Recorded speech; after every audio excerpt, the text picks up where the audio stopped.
Software ఇంజనీర్లు భూములు కొనకూడదారా? అసలు ఆ భూములకు భూమి వచ్చింది వాళ్ళ వల్లరా? మేధాశక్తితో మన రాష్ట్రానికి వేల కోట్లు సంపాదించి పెడుతున్న వేల మీద మీరు దౌర్జన్యం చేసేది.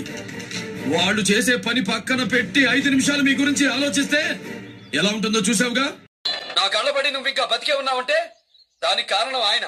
ఇప్పుడు గరుసైగా చేస్తే చాలు, నీ వెన్ను విరిచి బంధులో కలిపేస్తా. పోరా పో, నీ కూతురిని తీసుకుని పో. ఆగో, నీకు భయపడి పంపడం లేదు. పరాయి ఆడదాన్ని మా వంశం కన్నెత్తి చూడదన్న నిజాన్ని నిరూపించడానికి పంపుతున్నా. తీసుకుపో.